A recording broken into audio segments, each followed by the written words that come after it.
खबर रायपुर से है। निकाय चुनाव से जुड़ी हुई अपडेट मिल रही है। निकाय चुनाव को लेकर बीजेपी का घोषणा पत्र आज जारी होगा। बस कुछ ही देर में बीजेपी का घोषणा पत्र जारी किया जाएगा। सीएम विष्णुदेव साय की मौजूदगी में घोषणा पत्र जारी होना है। डिप्टी सीएम समेत कई नेता कार्यकर्ता भी मौजूद रहेंगे। जनता से कई सुझाव मांगे गए और उन सुझावों को भी घोषणा पत्र में शामिल किया गया है। बड़ी जानकारी है रायपुर से। निकाय चुनाव को लेकर बड़ा अपडेट आपको बता रहे हैं। वहीं देखिए, निकाय चुनाव की लड़ाई अब चुनावी पत्रों तक आ गई है। ये दो तस्वीरें भी आपको दिखा देते हैं। पहले तस्वीरें देख लीजिए। कल कांग्रेस का आरोप पत्र सामने आया था, वहीं अब आज बीजेपी का घोषणा पत्र आने वाला है। कुछ ही देर में बीजेपी अपना घोषणा पत्र जारी करेगी। सीएम साय की मौजूदगी में घोषणा पत्र जारी किया जाएगा। वहीं पहली तस्वीर देख लीजिए, जहां कांग्रेस का आरोप पत्र सामने आया था। कांग्रेस का यह भी कहना है कि बीजेपी का घोषणा पत्र सिर्फ ढकोसला है, झूठ पर आधारित है। बीजेपी नए झूठे वादे लेकर आने वाली है। इसी बीच बीजेपी का अब घोषणा पत्र आने वाला है। कल कांग्रेस ने अपना आरोप पत्र जारी किया था, जिसमें कई तरह की बातें उसमें लिखी गई। ये बताया गया कि किस तरह से बीजेपी अब झूठे वादे एक बार फिर से जनता के सामने लाने वाली है। वहीं आज बीजेपी का घोषणा पत्र मात्र कुछ ही देर में सामने आने वाला है। सीएम साय की मौजूदगी में बीजेपी का घोषणा पत्र आज जारी किया जाएगा। वहीं देखिए, जनता से सुझाव लिए गए थे घोषणा पत्र बनाने से पहले। तो बीजेपी ने किस माध्यम से और कितने सुझाव आए आपको बता देते हैं। व्हाट्सएप पे करीब 1115 सुझाव मिले हैं। वहीं ईमेल के जरिए 310 सुझाव मिले हैं। क्यूआर स्कैनर के जरिए 2086 सुझाव बीजेपी को दिए गए हैं, जो अपने घोषणा पत्र में बीजेपी ने शामिल भी किए हैं। और कुल करीब 3511 सुझाव बीजेपी को घोषणा पत्र से पहले मिले हैं। अधिक जानकारी के साथ हमारे सहयोगी खोमन साहू जुड़ रहे हैं। खोमन का रुख करेंगे। खोमन, बस कुछ ही देर में बीजेपी का घोषणा पत्र जारी हो सकता है। देखिए अंशिका, निश्चित तौर पर जो बीजेपी का बहुप्रतीक्षित घोषणा पत्र है वो जारी होने वाला है। तस्वीर में आपको दिखा देता हूँ। ये देखिए तस्वीर है। इसी मंच से जो है मुख्यमंत्री विष्णुदेव साय वो मौजूद रहेंगे। इसके अलावा उप मुख्यमंत्री अरुण साव है।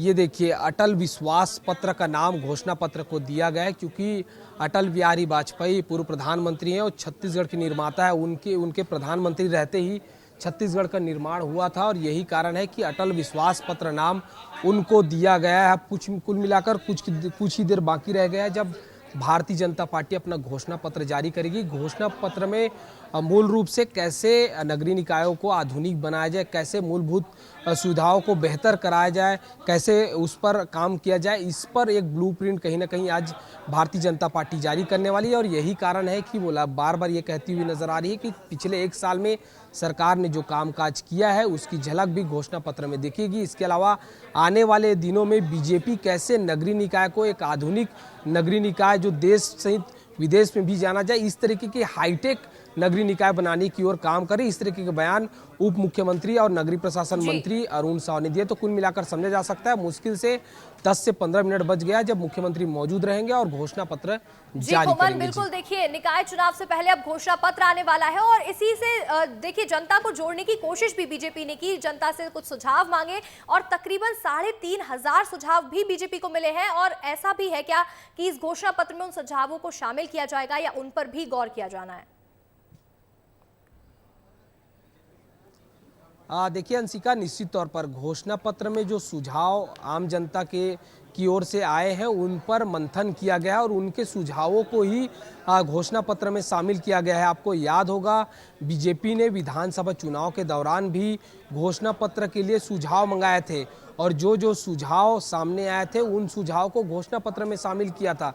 यही कारण है कि महतारी वंदन योजना की बात हो, इसके अलावा किसानों को 31 रुपये देने की बात हो, चाहे युवाओं को जो सीजीपीएससी घोटाला हुआ था उस पर सीबीआई जांच की बात हो, सभी चीज़ों को आम जनता ने जो सुझाव भारतीय जनता पार्टी के नेताओं को दिया था, जो घोषणा पत्र के समिति के संयोजक थे उनको दिया था, उन्हीं चीज़ों की झलक जो है घोषणा पत्र में दिखा था। एक बार फिर जब नगरीय निकाय चुनाव सर पर है और घोषणा पत्र आज जारी हो रहा है, तो ऐसे में जो आम जनता ने सुझाव दिया है उन सुझावों को भी घोषणा पत्र में भारतीय जनता पार्टी शामिल करने वाली है। और जो संयोजक हैं अमर अग्रवाल, सह संयोजक है सुनील सोनी, वो लोग तमाम लोग यही बोल रहे हैं कि जो आम जनता से सुझाव आए हैं उन चीज़ों की झलक जो है इस घोषणा पत्र में दिखने वाली है। जी कोमल, बिल्कुल देखिए, अब बस जैसा कि आप बता रहे हैं कि 10 से 15 मिनट का ही समय बच गया है जब मुख्यमंत्री वहां मौजूद होंगे और घोषणा पत्र को जारी किया जाएगा। एक बार फिर से आपसे जुड़ेंगे, लेकिन फिलहाल आपका हमारे साथ जुड़ने के लिए और जानकारी देने के लिए बहुत बहुत शुक्रिया कोमल।